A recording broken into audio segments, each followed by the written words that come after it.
Hello student, YouTube tutorial में आपका स्वागत है। इस वीडियो लेक्चर के तहत हम मध्यकालीन भारत के एक प्रसिद्ध शासक शेरशाह सूरी के बारे में विस्तृत परिचर्चा करते हुए हम यह समझने का प्रयास करेंगे कि आखिरकार हम शेरशाह सूरी को मध्यकालीन भारतीय इतिहास का एक महानतम शासक क्यों रखते हैं, क्यों मानते हैं। आइए इस विषय में परिचर्चा करते हैं। इस वीडियो लेक्चर के तहत हम वस्तुतः सर्वप्रथम हल्का सा पृष्ठभूमि या बैकग्राउंड को समझेंगे शेरशाह सूरी की। फिर हम ये देखेंगे कि एक प्रशासक के रूप में शेरशाह सूरी किस भूमिका में या कैसा शासक रहा। फिर हम ये देखेंगे कि शेरशाह क्या अकबर का अग्रगामी था या बहुत सारे ऐसे तत्व थे क्या वास्तव में जिन्हें अकबर ने अपने शासनकाल में अपनाया जो शेरशाह के शासनकाल में थे। इसके साथ ही हम जब शेरशाह का मूल्यांकन कर रहे हैं तो मूल्यांकन होता है चरित्र के आधार पर। तो हम ये देखेंगे कि शेरशाह का इतिहास में चरित्र कैसा रहा और इस चरित्र एवं विभिन्न प्रकार की विजय एवं प्रशासक के रूप में उसका स्थान क्या है। और अंत में एक महत्वपूर्ण प्रश्न यह भी आता है कि क्या हम निर्विवाद रूप से शेरशाह को सर्वश्रेष्ठ अफगान शासक के रूप में स्वीकार कर सकते हैं। फिर अंत में हम अपना इन बिंदुओं के तहत बनने वाली एक मोटी मोटी समग्र राय या ओपिनियन क्या है शेरशाह सूरी के विषय में, इस विषय में भी हम परिचर्चा करेंगे। आइए शुरुआत करते हैं सभी बिंदुओं के बारे में बिंदुवार तरीके से चर्चा से। हमने विभिन्न वीडियो लेक्चर्स में शेरशाह की पृष्ठभूमि या शेरशाह के जीवन काल और शेरशाह के विभिन्न विजयों को एवं उसके शासकीय कार्यों को पढ़ा, जिसमें हमने जाना कि शेरशाह का जन्म 1485-86 हिसार हरियाणा में हुआ एवं शेरशाह की मृत्यु 22 मई 1545 को बुंदेलखंड कलिंजर उत्तर प्रदेश में हुई। उसके पिता का नाम हसन सूरी था। दिल्ली के निकट उसने महत्वपूर्ण कुछ इमारतें बनाई, जिसमें पुराना किला और रोहतास का किला, पटना के निकट शेरशाह के सासाराम में मकबरा बनाया गया। शेरशाह के ऊपर अब्बास खां शेरवानी के द्वारा तारीखे खाने जा मखवानी जा अफगानी किताबें लिखी। तारीखे शेरशाही किताबी, तारीखे अफगानी आदि विभिन्न प्रकार की किताबें हैं जिनसे हमें शेरशाह के बारे में विभिन्न प्रकार की सूचना मिलती है। अब हम सर्वप्रथम एक महत्वपूर्ण प्रश्न के रूप में चर्चा करते हैं या बिंदु के रूप में चर्चा करते हैं कि शेरशाह की प्रशासनिक भूमिका कैसी थी। तो हम ये देखते हैं कि शेरशाह का प्रशासन नागरिक और सैन्य दोनों में ही अत्यधिक सफल माना गया। बेशक वह प्रवर्तक नहीं था, अर्थात इनोवेटर नहीं था, लेकिन उसने पुरानी संस्थाओं में नवीन भावनाओं का संचार किया, उसमें सुधार किया। शेरशाह ने अपने शासन की 5 वर्ष की अल्प अवधि के दौरान सफलता प्राप्त की और इतिहासकारों के द्वारा बाबर की प्रशासनिक विफलताओं और उनके शासनकाल की छोटी अवधि की जमीन पर कई अन्य लोगों के द्वारा दिए गए समर्थन को चुनौती दी थी। शेरशाह को भी शासन करने में बहुत कम समय मिला, फिर भी वह मध्यकालीन भारत का एक श्रेष्ठतम शासक के रूप में स्थान रखता है। उसके जीवनी लेखक अब्बास खां शेरवानी निष्कर्ष रूप में लिखता है कि शेरशाह अपने ज्ञान और अनुभव के आधार पर एक दूसरा हैदर भी था। H.G. कैनी ने टिप्पणी करी है कि किसी भी सरकार ने अंग्रेजों को इतना ज्ञान नहीं दिया जितना इस पठान शेरशाह ने दिया, अर्थात भारत की प्रशासनिक व्यवस्था का संचालन कैसे करना चाहिए, इस विषय पर अंग्रेजों ने सर्वाधिक रूप से किसी व्यक्ति से या किसी भारतीय प्राचीन शासक से मार्गदर्शन प्राप्त किया तो वह था शेरशाह सूरी। अब दूसरा महत्वपूर्ण प्रश्न आता है कि क्या शेरशाह सूरी को हम अकबर का अग्रगामी या अकबर का अग्रज कह सकते हैं विभिन्न प्रकार के प्रशासनिक कार्य एवं शासन संचालन में। शेरशाह न केवल दिल्ली सल्तनत के विघटन के बाद पैदा हुए प्रशासन में सभी प्रकार के विकारों या समस्याओं या चुनौतियों को दूर करता है, बल्कि भविष्य के प्रशासकों के लिए भी मजबूत आधार निर्मित करता है, विशेष रूप से अकबर के लिए। कई इतिहासकारों ने शेरशाह को अकबर का अग्रदूत बताया है। वे निश्चित रूप से एक प्रशासक के रूप में इस स्थान पर रखा जा सकता है। उसने उत्तरी भारत के एक बड़े क्षेत्र को कुशल प्रशासन के अधीन लेकर आया। इसने अकबर की निश्चित रूप से मदद की होगी क्योंकि उसके ऐसा तैयार आधार मिला। इसके अलावा उसने कुछ उपायों को सफलतापूर्वक लागू किया और जो अकबर के लिए निश्चित रूप से प्रेरणा का स्रोत बने। यही कारण है कि इतिहासकार रसब्रुक विलियम ने टिप्पणी की है कि तैमूर का घर दुर्लभ सौभाग्य था कि आखिरी तौर पर विजय की अपनी विरासत को हासिल करने के लिए थे, जो कि अफगान शासक शेरशाह द्वारा मजबूत किया गया था, जो चिन्हित मौलिकता के एक प्रशासक थे, जो सभी अनिच्छा से मुगलों की संरचना के लिए बनाया गया था। प्रशासनिक मशीनरी जो कि राजाओं के नए आदर्शों और विजयों को हासिल करने के लिए आवश्यक थी, जो वे प्रतिनिधित्व करते थे, वे खुद के निर्माण करने के लिए पूरी तरह असमर्थ थे। शेरशाह के द्वारा सेना, न्याय, राजस्व, बड़प्पन के नियंत्रण और सार्वजनिक सेवाओं के लिए अपनाए गए उपायों का अकबर ने फायदा उठाया। शेरशाह ने अपने अधीन होने के बाद राजपूत शासकों को विजित क्षेत्रों को वापस कर दिया था।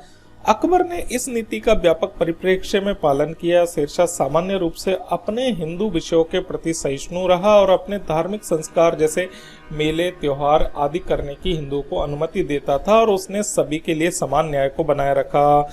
शेरशाह ने इसके अलावा इस सिद्धांत को भी अपनाया कि सम्राट का कर्तव्य केवल शांति व्यवस्था नहीं बल्कि अपने क्षेत्र में कल्याण के कार्य भी करना है। इसीलिए उसने लगातार किसानों, व्यापारियों, सैनिकों और उनके यहाँ सभी प्रकार के विषयों को अच्छा करने की कोशिश की। यही कारण था कि वह कुछ समय में अपने शासन को बहुत ही अधिक सफल शासक के रूप में स्थापित करता है। शेरशाह पहला व्यक्ति था जिसने व्यापक रूप से लोगों की इच्छा के आधार पर भारतीय समाज को खोजने का प्रयास किया। इतिहासकार डब्ल्यू क्रुक के अनुसार अकबर ने भी इस आदर्श पर काम किया। बेशक अकबर ने शेरशाह के द्वारा अपनाए गए सभी उपायों में सुधार किया। उसका राजस्व प्रशासन, राजपूत नीति, धार्मिक नीति बहुत अधिक व्यापक थे, बेहतर, और इसलिए उन्होंने शेरशाह की तुलना बेहतर प्रशासक साबित किया। फिर भी यह स्वीकार किया जा सकता है कि शेरशाह ने अकबर से पहले आदर्श अवधारणा और आदर्श प्रशासन को अपनाया, इसीलिए उन्हें प्रशासन के कई क्षेत्रों में अग्रज माना जाता है अकबर का। इतिहासकार डॉक्टर आर.पी. त्रिपाठी लिखते हैं कि अगर शेरशाह लंबे समय तक जीवित रहते तो शायद वह अकबर के पाल से हवा निकाल लेता। निसंदेह दिल्ली के सुल्तानों में सबसे महान राजनेताओं में से एक थे। वास्तव में उन्होंने अकबर को अत्यधिक प्रबुद्ध नीति के लिए मार्ग प्रशस्त किया और उनके सच्चे अग्रदूत के रूप में वह नजर आता है। अब नए बिंदु के रूप में हम परिचर्चा करते हैं कि इतिहास में शेरशाह का चरित्र और स्थान कैसा है। शेरशाह का चरित्र आकर्षक नहीं था। जैसा वह पैदा हुआ था और विषम परिस्थितियों में लाया गया था, उसके पास उदारता और मानवता का अभाव था। मुख्य रूप से वह व्यवहारिक व्यक्ति था। उन्होंने अपने उद्देश्यों को स्पष्ट रूप से समझा और इसे ठंडे और गणनात्मक तरीके से हासिल करने का प्रयास किया। वह असफलता बर्दाश्त नहीं कर सकता था क्योंकि वह अपने पूरे करियर को नष्ट करता था। इसीलिए अपने चरित्र में अनुग्रह का अभाव था और आकर्षक नहीं था। शेरशाह चुप था, गणना कर रहा था, दुनियादारी और यहाँ तक कि स्वार्थी भी था। वह अपने उद्देश्यों को प्राप्त करने के लिए हर साधन अपनाने के लिए तैयार था। उसने अपने परिवारों के सदस्यों सहित सभी के साथ समान व्यवहार किया। इसी उद्देश्य से उसने खुद को शिक्षित भी किया। शेरशाह ने अरबी, फारसी भाषाओं का अध्ययन किया, इतिहास में भी रुचि रखी और विद्वानों को संरक्षण दिया। फिर भी स्वयं एक विद्वान नहीं था, उसके संरक्षण में कोई भी विद्वान नहीं हुआ। इस प्रकार उसने शिक्षा प्राप्त की और व्यवहारिक छोर पर ही उसका उपयोग किया। वह सांसारिक सफलता प्राप्त करने में विश्वास रखता था और उसने उसे हासिल किया। कहीं अवसर पर उसने उद्देश्य को प्राप्त करने के लिए संदिग्ध तरीके अपनाए जो निश्चित रूप से उसके कद को छोटा करते हैं। जैसे चुनारगढ़, रायसेन और रोहतासगढ़ के किलों पर कब्जा स्तरीकरण के लिए कब्जा किया गया और इसीलिए मारवाड़ के मालदेव के खिलाफ उसने सफलता में यह मामला केवल शेरशाह की शिष्टता नहीं करता, उसे अपने उद्देश्य प्राप्त करने के लिए अनुचित साधनों का उपयोग भी किया। यह भी हमें पता है। उसने अपने शत्रु पर केवल तब हमला किया जब उसे लगा कि अपनी सफलता के प्रति आश्वस्त है और अपने विरोधियों की असमानता और कमजोरी को अपने सर्वोत्तम लाभ के लिए उपयोग किया। इस प्रकार शेरशाह एक व्यवहारिक व्यक्ति के रूप में नजर आता है। उसके चरित्र में उदार भावनाओं और भावनात्मक मूर्खता के लिए कोई जगह नहीं थी। अर्थात वह किसी भी कीमत पर अपने लक्ष्य को प्राप्त करना चाहता था एवं सफलता के लिए वह कार्य कर रहा था। हालांकि यह भी स्वीकार किया जाता है कि शेरशाह मानवीय भावनाओं से पूरी तरह रहित था। जब चौसा की लड़ाई के बाद मुगल हरम की महिलाओं को उसने सम्मान के साथ पेश किया तो उसने संकट को बहुत दुखी महसूस किया और हुमायूं को सभी सम्मानों के साथ उसने वापस कर दिया। वह धार्मिक व्यक्ति होने के साथ साथ ईश्वर में पूर्ण आस्था रखता था और उसने अपने दैनिक धार्मिक संस्कारों को समय समय पर निभाया और गरीबों के लिए दान की व्यवस्था की और उसके विषय में कल्याण के लिए कड़ी मेहनत की। इस प्रकार शेरशाह में भावनात्मक और उदारतात्मक सम्राट भी था, लेकिन वह भावुक था। शेरशाह एक सैनिक और सेनापति के गुणों की कमी नहीं थी। वह साहसी था, सभी हथियारों को संभालने और उन्हें संचालित करने का विशेष हुनर रखता था। उसने अपनी कम उम्र में एक बाघ को मार डाला और तत्कालीन गुरु द्वारा शेर खान की उपाधि से वह सम्मानित हुआ, जो उसके विभिन्न प्रकार के सैनिक कौशल को प्रकट करता है। किसी भी मामले में वह जन्मजात कमांडर नहीं था, लेकिन युद्धों का लंबा अनुभव हासिल करने के बाद वह काफी सफल कमांडर बन गया। उसने अपने युद्ध के लिए नहीं किया, बल्कि जीतने के लिए लड़े। उसने न्यूनतम लागत पर खुद को जोखिम के साथ युद्ध जीतने की कला विकसित की, इसीलिए उसने अपने सभी युद्धों को जीता, कभी वह हारा नहीं। इसके अलावा शेरशाह सक्षम आयोजक भी था। उसने अफगानों को संगठित किया, मुगलों के खिलाफ उचित समय पर लड़ाई लड़ी और उन्हें भारत से बाहर कर दिया। दूसरी बार भारत में अफगान साम्राज्य की स्थापना करने में वह सफल रहा। यह शेरशाह की एक शानदार उपलब्धि थी। इस प्रकार शेरशाह का चरित्र आकर्षक तो नहीं था, लेकिन वह सफल सांसारिक बुद्धिमान व्यक्ति के सभी प्रकार के गुण रखता था। शेरशाह क्या सबसे बड़ा अफगान शासक था? इस विषय में हम अंतिम रूप से क्या कह सकते हैं? शेरशाह भारतीय इतिहास के शासकों में बहुत महत्वपूर्ण स्थान रखता है। सर बुल्जले ने उसका वर्णन किया है कि भारत का सबसे बड़ा मुस्लिम शासक था। Doctor A.L. श्रीवास्तव लिखते हैं कि अकबर महान के ठीक बाद उसे रैंक दी जा सकती है।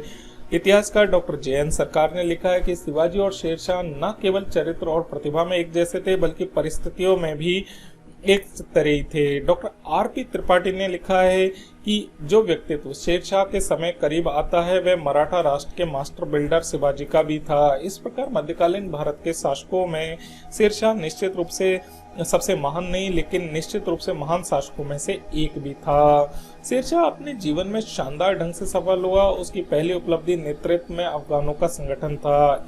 एक महीने में वह अफगानों का राष्ट्र निर्माता भी था। राजनीतिक परिदृश्य में आने से पहले अफगान आपस में बटे हुए थे और मुगलों से बार बार हारे हुए थे और सताए हुए थे।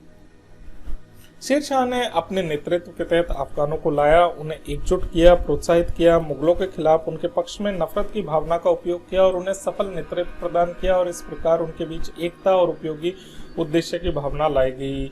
उसने मुगलों के खिलाफ अपनी एकजुट ताकत का सफलतापूर्वक उपयोग किया और दिल्ली के सिंहासन पर कब्जा किया। इस प्रकार वह अफगानों का राष्ट्र निर्माता था। हालांकि शेरशाह अफगानों को एक स्थिर एकता प्रदान करने में विफल रहा। उनकी मृत्यु के बाद अफगानों को फिर से विभाजित किया गया, इसीलिए शेरशाह शिवाजी के करीब आता था, लेकिन इस क्षेत्र में उसने बराबरी नहीं की। शिवाजी ने जिस राष्ट्र का निर्माण किया वह उसकी मृत्यु के बाद अस्तित्व में आया था। संभाजी की मृत्यु के बाद औरंगजेब के खिलाफ मराठा स्वतंत्रता संग्राम का युद्ध इसका स्पष्ट प्रमाण है। यही नहीं, मराठों ने अंग्रेजों की ताकत को तोड़ दिया था। अतः शिवाजी के द्वारा प्रदान की गई राष्ट्रीयता की भावना के कारण मुख्य रूप से भारत में पहली बार महत्वपूर्ण शक्ति बन गए। शेरशाह की दूसरी उपलब्धि दिल्ली के सिंहासन पर ही उसके प्रयासों एवं योग्यता से कब्जा करना था। यह दुर्लभ उपलब्धि थी और इसका पूरा श्रेय शेरशाह को जाता है। शेरशाह का किसी शाही परिवार से कोई संबंध नहीं था। वह एक शूद्र जागीरदार का बेटा था और अपनी पिता द्वारा उपेक्षित भी था। उसके चचेरे भाई वांछित थे और अपने पिता की मृत्यु के बाद वंशानुगत जागीर को विभाजित करने का प्रयास किया और अफगानों के बीच नेतृत्व का दावा कर सकते थे, पर लोधी शासक थे। आलम खान लोधी और महमूद लोधी और दिल्ली के मृतक अफगान शासक इब्राहिम लोधी के रिश्तेदार भी उपलब्ध थे। गुजरात के शासक बहादुर शाह के अलावा बिहार उनके गुरु मोहम्मद शाह और बंगाल के नुसरत शाह भी थे। वे सभी अफगान थे। सभी का एक शाही परिवार था और वे स्वतंत्र स्थिति और खुद की शक्ति का आनंद लेते थे और अफगानों का नेतृत्व का दावा करने के लिए बेहतर स्थिति में थे। शेरशाह उनकी किसी तरह की तुलना नहीं कर सकते। फिर भी उसने उन सभी को दरकिनार करके अफगानों का नेता बना और भारत में एक शक्तिशाली मुगलों को सत्ता से बाहर किया और अपने परिवार के लिए दिल्ली के सिंहासन पर कब्जा किया। यह अकेले शेरशाह के द्वारा दिल्ली के प्रतिष्ठित शासकों के बीच में बनाए रखने के लिए पर्याप्त था। लेकिन शेरशाह ने इससे कहीं ज्यादा हासिल किया प्रशासन के क्षेत्र में। तीसरी उसकी बड़ी सफलता थी, शेरशाह ने अपने जीवन के अंत में दिल्ली के सिंहासन पर कब्जा किया और उसने एक बार व्यक्त भी किया कि काश मुझे सत्ता प्राप्त करनी चाहिए थी, केवल दिन के करीबी थी।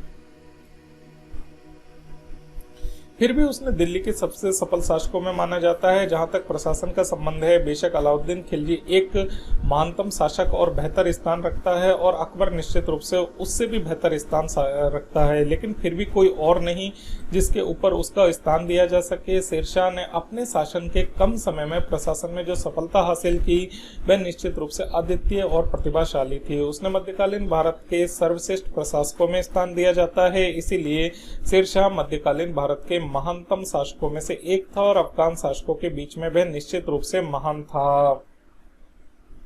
इस प्रकार हमने शेरशाह सूरी के समग्र मूल्यांकन के रूप में हमने यह समझने का प्रयास किया कि शेरशाह न केवल एक कुशल कमांडर था, कुशल प्रशिक्षित सैनिक बनता चला गया, फिर उसने अपने साम्राज्य को संगठित किया, प्रशासक बना और उसके द्वारा साम्राज्य की स्थिति को निरंतर बनाए रखने के लिए उसने निरंतर युद्ध एवं युद्ध के माध्यम से विजय और विजय हर कीमत पर हर साधन से प्राप्त करने का हर संभव प्रयास किया और वह इसमें सफल भी रहा।